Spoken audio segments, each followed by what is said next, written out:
Neftçilər metrosundan Bakıxanov qəsəbəsinə gedən yolda təxminən şəhər mərkəzindən 10-12 kilometr məsafədə yerli əhalinin Razin dağı adlandırdığı bir sirli yer var. Əksər insan orada olub. Hətta Sovet dövründə burada may bayramı keçirilib. Pikniklər təşkil edilib. Videomuza keçməzdən öncə kanala abunə olmağı unutmayın. Sizin dəstəyiniz bizim üçün önəmlidir. Yerli mediada bu dağ haqqında kifayət qədər yazılar gedib və bu günə qədər də oranı Razinin adı ilə hallandırırlar. Bəli, Rusiyanın ən məşhur quldurlarından biri Stepan Razin bir müddət bu dağda yaşayıb və oğurladığı qızıllar və digər sərvətlə yanaşı Salyan xanının qızı ilə burada həyat sürüb. Lakin Razinin inancına görə quldurbaşı evli ola bilməzdi və Salyan xanının qızını əlləri ilə boğub Xəzər dənizinə atıb. Bura çox qeyri-adi bir yer olduğu üçün əldə etdiyi var dövləti küllü miqdarda qızıl və zinət əşyaları olan sandıqları xüsusi otaqda gizlədib. Sonradan digər səfərlərə çıxıb. Bu gün də burada Razinin gizli xəzinəsi olması barədə fikirlər səslənir. Hətta Sovet dövründə qara arxeoloq deyilən xəzinə ovçuları uzun illər burada axtarış ediblər. Sovet təhlükəsizlik orqanları araşdırma aparıblar. Kiçik bir xəzinədən və Razinin dəstəsinə aid əldə edilən 17-ci əsrə aid güllələr, ox və nizə uzluqları, odlu və soyuq silahların qalıqları, zinət və bəzək əşyaları, geyim elementlərini gizlin surətdə Moskvaya daşıyıblar. Mağara ilə üzbəüz həyat evlərindən birində qara arxeoloq yaşayırdı. Onun haqqında təxminən 2000-ci ilin əvvəllərində Zerkalo qəzetində məqalə dərc olunmuşdu. Aşkarladığı ox uzlarını və tuneldə tapdığı metal hissələrini göstərdi. Qəfildən yoxa çıxdı. Sonra məlum oldu ki, Rusiyaya köçüb. İndi isə ətraflı. Bu dağın adı qədim qaynaqlarda və əlyazmalarda Kühül dağları kimi keçir. Bu dağın üzərində bürclü qala olub və oradan Mərdəkan qalasına, İçəri şəhərə və Bakının bir çox yerinə yeraltı yol varmış. Bu barədə məlumat Rus yazıçısı və səyyahı Pavel İvanoviç Ogordnikovun 1878-ci ildə nəşr edilən Persiya və onun Xəzəryanı vilayətlərində gedən yolda kitabında yer alıb. Hətta inandırıcı olmasa da, bəzi qaynaqlar Qara dənizə gedən yolun olduğunu iddia edirlər. İndiki salamat qalan mağara isə əslində dekorativ bir formadır. Orijinal mağaradan birbaşa Xəzər dənizinə və yuxarıda qeyd etdiyim kimi bir neçə yerə çıxış vardı. Deyirlər ki, Makedoniyalı İskəndər də bu mağaranın yeraltı keçidindən keçib vaxtilə. Əfsanələr çoxdur. Tarixi məlumatlara görə isə Çar Rusiyasında quldur Stepan Razin hələ 1667-ci ildə Xəzər dənizi vasitəsilə Abşerona gəlmiş. Burada dağdakı mağarada düşərgə salaraq soyğunçuluq və qarət məqsədi ilə ətraf kəndlərə basqınlar etmişdi. Əfsanələrə görə mağaranın bütün Abşeron yarımadasında geniş yeraltı keçid şəbəkəsi olması Stepan Razinə gözlənilmədən müxtəlif yerlərdə peyda olmağa və hətta Bakıdan qoşunların gəlməsinə qədər gözlənilmədən yoxa çıxmasına imkan verirdi. Razinin öldürülməsindən sonra onun xəzinəsini tapmaq üçün bir çox insan mağaranı axtarmağa başlayır. Hətta Sovetlər Azərbaycanda hakimiyyət qurandan sonra Azərbaycan Kommunist Partiyası Mərkəzi Komitəsinin rəhbəri olmuş Sergey Kirov görüşlərini bura salırdı ki, kimsə mağaraya yaxın dura bilməsin. Qızıl axtaranlar dəfələrlə mağaraya daxil olublar. Bəziləri sonradan ölü halda tapılıb.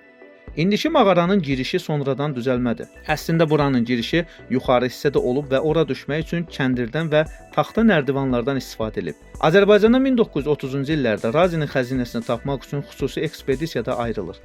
Bu keçidlə getməyə çalışırlar. Lakin orada artıq oksigen olmadığı üçün geri qayıtmağa məcbur olurlar. Qərar alınır ki, daha böyük bir araşdırma qrupu yaradılsın.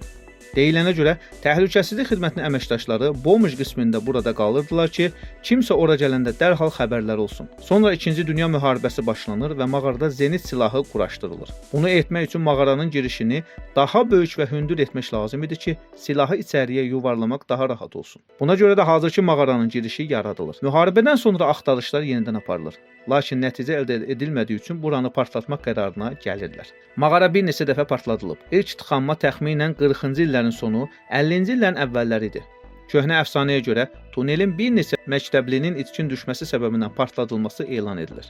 Maraqlı hadisələrdən biri də Lenin adına Pioner Təşkilatının 60 illik adına peşə parkının salınması zamanı baş verir. 3 içməli su quyusu tapılır ki, birbaşa mağaraya çıxışı olur. Bu su quyuları mağarada gizlənənlər üçün həyat mənbəsi olub. Moskvadan gələn əmirlər dərhal onları da məhv edirlər. Əfsanələrə inansaq, bu mağarada olan xəzinənin dəyəri milyonlarla dollar qiymətindədir və ən əsası bunu tapan Bakının yeraltı yollarına girişi də tapa biləcək. Çünki bu yollar üzərində çox sirlər saxlayır. Hətta Makedoniyalı İskəndər və digər tarixi dövrlərə aid nadir arxeoloji tapıntılar əldə edilə bilər. Deyilənlərə görə Rusiya bu günün özündə də mağaraya nəzarət edir ki, kimsə xəzinəyə yol əldə edə bilməsin. Bəlkə buna görə də orada tədqiqatlar aparılmasına izin verilmir. Deyilənə görə Aleksandr Dumanın Qraf Monte Cristo əsərinin qəhrəmanı Edmond Dantesin tapdığı xəzinənin yeri və həcmi də müəllifin Bakıda eşitdiyi Razinin xəzinəsindən yaranıb.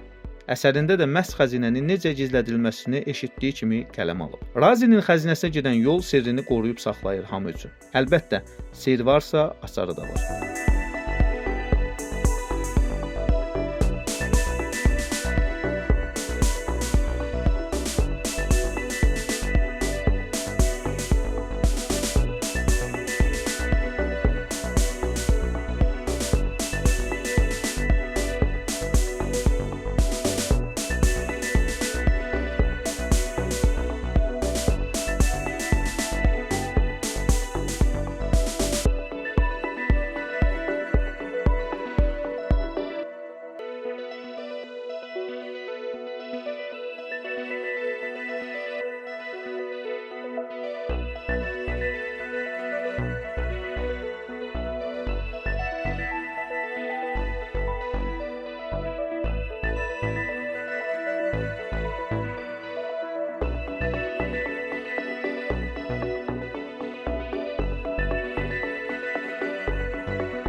Videomuzu bəyəndinizsə kanala abunə olmağı və yazmağı unutmayın.